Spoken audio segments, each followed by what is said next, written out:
नमस्कार, खबरों का पंचनामा देख रहे हैं आप। मैं हूं आपके साथ पूजा।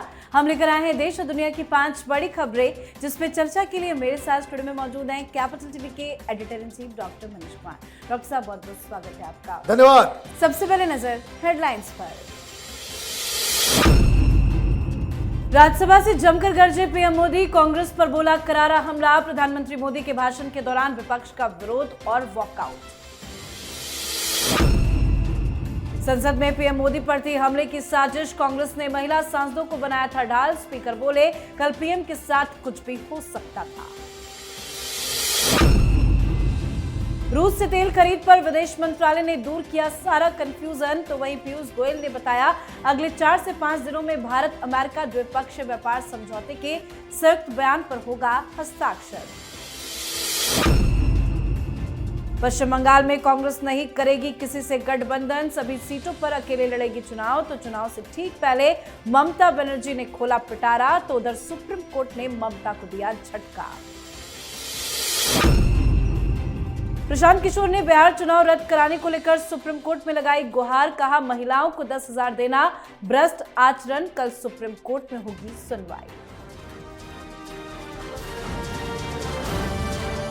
खबरों की शुरुआत में सबसे पहले बात राज्यसभा से गरजे पीएम मोदी की। प्रधानमंत्री नरेंद्र मोदी ने आज राज्यसभा में धन्यवाद प्रस्ताव पर चर्चा का जवाब दिया। पीएम मोदी के स्पीच के दौरान विपक्ष के सदस्यों ने वेल में आकर जोरदार नारेबाजी की, हंगामा किया। हंगामे के बीच ही पीएम मोदी ने अपना जवाब जारी रखा। विपक्ष के हंगामे पर पीएम मोदी ने चुटकी भी ली और कहा कि खड़गे जी की उम्र को देखते हुए उन्हें बैठे बैठे भी नारे बोलने की इजाजत दे दी जाए। विपक्षी सदस्यों ने पीएम के विरोध में वॉकआउट कर दिया। पीएम मोदी ने इन पर चुटकी लेते हुए कहा कि जो लोग थक गए बेचारे चले गए, लेकिन कभी ना कभी उनको जवाब देना पड़ेगा।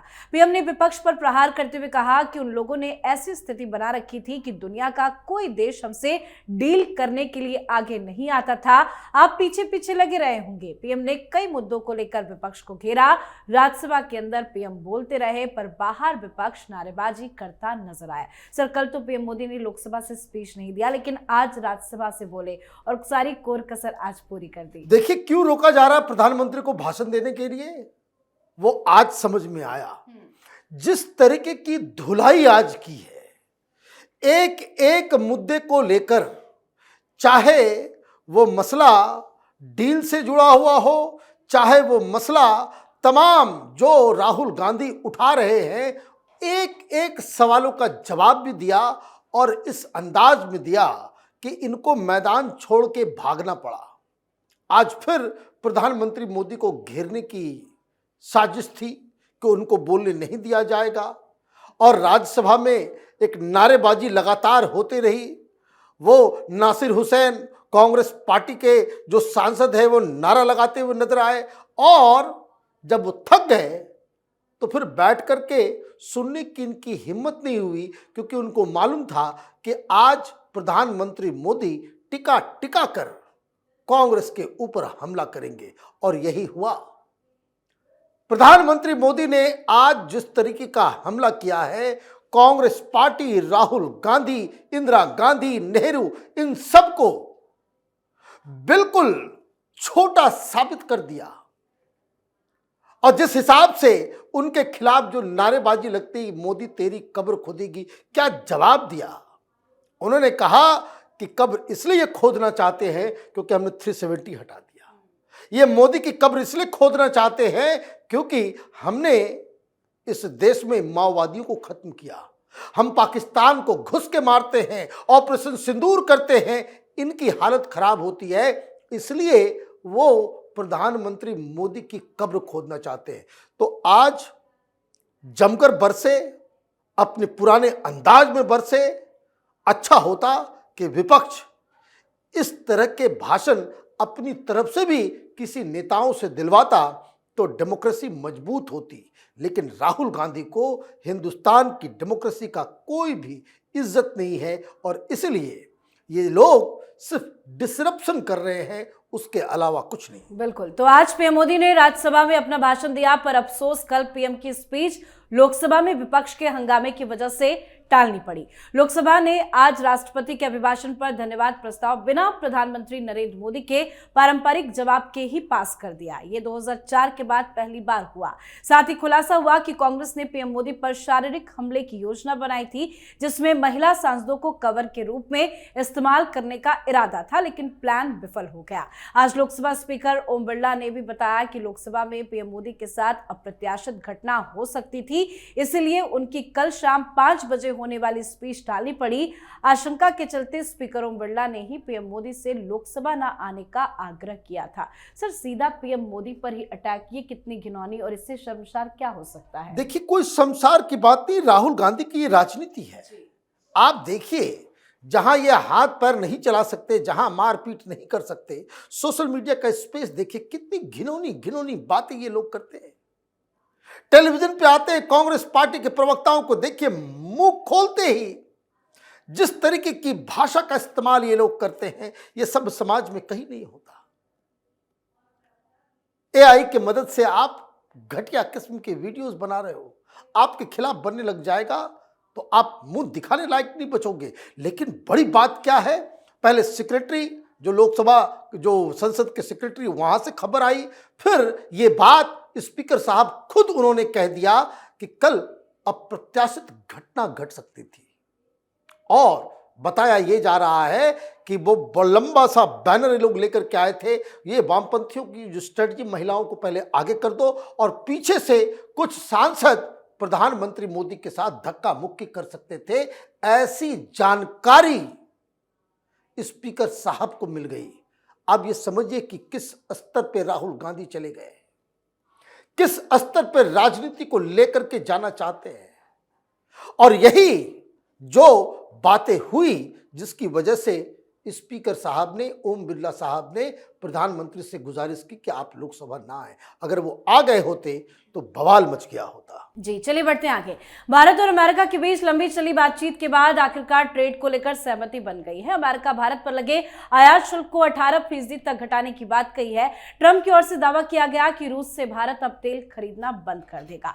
ट्रंप ने दावा किया था कि भारत वेनेजुएला या अमेरिका से कच्चा तेल खरीदेगा। अब ट्रंप के दावों पर विदेश मंत्रालय का जवाब सामने आया है। भारत सरकार ने इस पर साफ और बैलेंस्ड रिएक्शन दिया है। विदेश मंत्रालय ने साफ शब्दों में कहा कि भारत की एनर्जी पॉलिसी किसी राजनीतिक बयानबाजी या बाहरी प्रेशर से नहीं, बल्कि देश की एनर्जी के जरूरतों और बाजार की रियलिटी से तय होती है। साथ ही आज पीयूष गोयल ने भारत और अमेरिका के बीच द्विपक्षीय व्यापार समझौते पर अगले 4 से 5 दिनों में संयुक्त बयान पर हस्ताक्षर होने की उम्मीद जताई है। सर, ट्रंप तो बहुत कुछ बोल देते हैं, लेकिन आज विदेश मंत्रालय ने बड़ा सॉलिड रिप्लाई किया। देखिए, आज पहली बार इस डील के ऊपर भारत की सरकार की तरफ से एक रिएक्शन आया।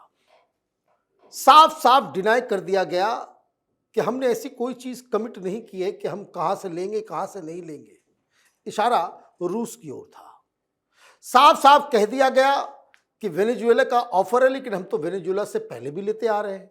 2019 से पहले भी हमारे जो है पीएसयू वो वहां ऑपरेट कर रही थी। अब ये नया वेंचर आया है। 2023-24 में भी हमने कुछ दिन के लिए वहां से हमने ऑयल लिया। ये हमारी इंडिपेंडेंट पॉलिसी है कि हम अपने एनर्जी नीड्स को मार्केट के हिसाब से, रेट के हिसाब से और ज़रूरत के हिसाब से हम विदेश से लेकर के आएंगे। तो पहली चीज़ ये कि ये जो रूस से हमने मना कर दिया, और वैसे मैं आपको बता दूं, रूस की तरफ से भी बयान आया। रूस की तरफ से भी ये बयान आया कि हमारे पास अभी तक कोई रिटर्न कम्युनिकेशन नहीं आया है कि वो रूस से ऑयल नहीं लेने वाले हैं। हिंदुस्तान हमारा अच्छा मित्र है। म्यूचुअल बेनिफिट के आधार पे हमारे रिश्ते आगे बढ़ते चले जाएंगे। लेकिन नई बात क्या हुई आज? नई बात ये हुई कि पीयूष गोयल साहब ने बताया कि अगले 4-5 दिनों में एक जॉइंट स्टेटमेंट वो जारी किया जाएगा। और उन्होंने ये भी बताया कि जो फाइनल डील होनी है वो मार्च के आखिर में उसके ऊपर हस्ताक्षर होंगे। तो मतलब ये कि एक ब्रॉडर लाइन वो जॉइंट स्टेटमेंट से भारत और अमेरिका के द्वारा जो दिया जाएगा वो लोगों के सामने रखा जाएगा। फिर उसके बाद डील के ऊपर साइन होगा जब डोनाल्ड ट्रंप और प्रधानमंत्री मोदी की मुलाकात होगी। जी, अब बात पश्चिम बंगाल विधानसभा चुनाव की। कांग्रेस बंगाल की सभी सीटों पर अकेले चुनाव लड़ेगी। ये फैसला खड़गे और राहुल गांधी ने आज पार्टी की अहम बैठक में लिया। इसमें पश्चिम बंगाल के कांग्रेस के सभी बड़े नेता मौजूद थे। तो वहीं बीजेपी चुनावी मोड में पूरी तरह से आ चुकी है। तो वहीं बंगाल सरकार ने आज अंतरिम बजट पेश किया, जिसमें महिलाओं, युवाओं और राज्य कर्मचारियों के लिए कई अहम घोषणाएं की गई। राज्य के वित्त मंत्री चंद्रिमा भट्टाचार्य ने बजट पेश करते हुए कहा कि लक्ष्मी भंडार योजना के तहत महिलाओं को मिलने वाली मासिक सहायता राशि फरवरी से 500 रुपए बढ़ाई जाएगी। उन्होंने बेरोजगार युवाओं के लिए बांग्लार युवा साथी नाम से एक नई योजना शुरू करने की भी घोषणा की है। इस योजना के तहत 21 से 40 वर्ष आयु वर्ग के बेरोजगारों को प्रति माह 1500 रुपए का भत्ता दिया जाएगा। साथ ही कई बड़े बड़े ऐलान भी किए गए। तो उधर ममता बनर्जी को सुप्रीम कोर्ट से बड़ा झटका भी लगा। दरअसल डीएस से जुड़े केस में सुप्रीम कोर्ट ने अपने पूर्व फैसले को बरकरार रखा है। आज के फैसले में सुप्रीम कोर्ट ने स्पष्ट किया कि राज्य सरकार के कर्मचारियों को डीए का भुगतान करना होगा। आदेश के मुताबिक राज्य सरकार को होली के आसपास तक बकाया डीए का 25% भुगतान करना होगा। शेष 75% किस्तों में देना होगा। सर, बड़े बड़े ऐलान बजट में तो किए गए हैं, लेकिन बकाया चुका नहीं पा रही है। ये कहां से आएगा बजट? पैसा कहाँ है? आप देखिए, जो झटका लगा है, ये 40,000 करोड़ रुपए का झटका लगा है। पूरी इकोनॉमी खराब हो गई। आपने बजट तो पहले तैयार कर लिया, लेकिन सुप्रीम कोर्ट ने आपके खजाने के अंदर ही सेंधमारी करवा दी। 10,000 करोड़ 31 मार्च तक आपको अपने कर्मचारियों को देना है। और सबसे बड़ी चीज कि ये आंदोलन 1100 दिनों से चल रहा था। 2008 से 2019 तक का बकाया जो है सरकार के ऊपर है। ममता बनर्जी उसे दे नहीं रही थी। अब सरकारी कर्मचारियों को सुप्रीम कोर्ट से जो राहत मिली है, उससे ये मामला गड़बड़ हो गया। अब ये लक्ष्मी भंडार योजना जो है, इसके तहत ऑलरेडी 1100, 1000 और 1200 SC, ST और जनरल के लिए अलग अलग वो पैसे तो ऑलरेडी जा रहे थे। वो पहले से भी जा रहा है। उसमें आपने 500 का इजाफा कर दिया, तो उसके लिए पैसे कहां से आएंगे? दूसरी तरफ एक और जो सबसे अहम चीज है कि आपने युवाओं के लिए ये जो योजना 1500 रुपए की आपने घोषणा की है, उसके लिए पैसे नहीं है। अब जो तमाम एक्सपर्ट्स बता रहे हैं कि आपके पास स्कूल बनाने के लिए, ब्रिजेस बनाने के लिए, हॉस्पिटल बनाने के लिए पैसे नहीं हैं। आपने 5000 से ज्यादा करोड़ रुपए जो है आपने मदरसों को दे दिया। वोट बैंक की राजनीति के चक्कर में बंगाल बर्बाद हो रहा है। पैसे नहीं बचे हैं। एक ऐसा राज्य जो इकोनॉमिकली वो पहले अग्रणी राज्य हुआ करता था, फिसड्डी बनता चला जा रहा है। तो मुझे लगता है कि on the eve of budget Mamata Banerjee को जो 40,000 करोड़ का जो झटका लगा है, ये ममता बनर्जी की सारी, उसको कह सकते हैं कि बजट के जरिए राजनीति करने की जो पूरी प्लानिंग थी, उसको चौपट कर दिया है। जी, अब बात आज की आखिरी खबर की। प्रशांत किशोर की अगुवाई वाली जनसुराज पार्टी ने बिहार विधानसभा चुनाव 2025 में करारी हार के बाद अब कानूनी रास्ता अख्तियार किया है। प्रशांत किशोर ने नीतीश कुमार सरकार के खिलाफ सीधे सुप्रीम कोर्ट में याचिका दायर की है। जनसुराज का आरोप है कि राज्य सरकार ने मुख्यमंत्री महिला रोजगार योजना का सहारा लेकर चुनावी निष्पक्षता को प्रभावित किया और मतदाताओं को अनुचित रूप से लुभाने की कोशिश की। याचिका में पार्टी ने दावा किया है कि चुनाव के दौरान जब राज्य में आदर्श आचार संहिता लागू थी, तब सरकार ने नियमों को ताक पर रखकर लगभग 25 से 35 लाख महिलाओं के खातों में 10-10 हजार रुपए ट्रांसफर किए। पार्टी का कहना है कि यह चुनाव आयोग के दिशा निर्देशों का खुला उल्लंघन है। इस मामले में सीजेआई जस्टिस सूर्यकांत ने याचिका को सुनवाई के लिए सूचीबद्ध करने का आदेश भी दे दिया है। 6 फरवरी यानी कि कल सुप्रीम कोर्ट की पीठ के समक्ष इस पर विस्तृत सुनवाई भी होनी है। सर, नतीजों को तो आए इतने दिन हो गए, इतने दिनों के बाद आंख क्यों खुली है प्रशांत किशोर की? अब इतने दिनों के बाद इसलिए आंख खुली है, अब इनको कुछ करना है। आंखें इसलिए भी खुल रही है क्योंकि इनकी जो कंपनी आईपेक, उसके ऊपर ईडी सीबीआई का जो है फटका लगा हुआ है। खतरे में घिर जाओ तो राजनीति शुरू कर दो। ये कम शातिर आदमी नहीं है। आप उस वक्त क्यों नहीं गए जब इसकी घोषणा हो रही? तो उस समय कानून नहीं पालन था। अपने आप को तो आप पढ़ा लिखा बताते हो। ये दरअसल he wants to bounce back. कितनी सीटें जीती इन्होंने? 0 जी, है ना। जब ये ताम झाम चल रहा था, उस वक्त से ही कैपिटल टीवी कह रहा था कि इसको बहुत बड़ा अंडा मिलने वाला है। अब ये क्या कर रहे हैं, वहां गए हैं कि फिर से चुनाव हो। अच्छा, कानून क्या है? हालांकि मैं इस बात का जरा सा भी फेवर नहीं करता कि आप सरकारी खजाना, टैक्स पेयर के पैसे को लेकर के आप ये जो फ्री बीज जो है, इसके खिलाफ जो है सब व्यक्ति को खड़ा होना चाहिए। लेकिन सारे दस्तूर जब पॉलिटिकल पार्टीज के यही हो गए हैं कि खजाना लुटाओ और चुनाव जीतो, तो अब ऐसे में कानून की दृष्टि से देखना होगा, वहां से इनको निराशा हाथ लगेगी। कारण बहुत ही सिंपल है, ऐसा कोई योजना, ऐसी कोई घोषणा जो चुनाव संहिता लागू होने से पहले, मॉडल कोड ऑफ कंडक्ट लागू होने से पहले वो घोषित कर दी जाती है, तो उसके ऊपर मॉडल कोड ऑफ कंडक्ट लागू नहीं होगा। जैसे कि आपने डीए बढ़ा दिया चुनाव की घोषणा से पहले, तो सरकारी कर्मचारी को जो पैसे मिलेंगे वो डीए घटा के मिलेगा? नहीं मिलेगा। क्यों? क्योंकि ऑलरेडी जो योजना घोषणा होने से पहले ही उसको लागू कर दिया जाता है, तो वो कंटिन्यूटी में वो सारे काम किए जा सकते हैं, उसके ऊपर मॉडल कोड ऑफ कंडक्ट जो है लागू नहीं होता।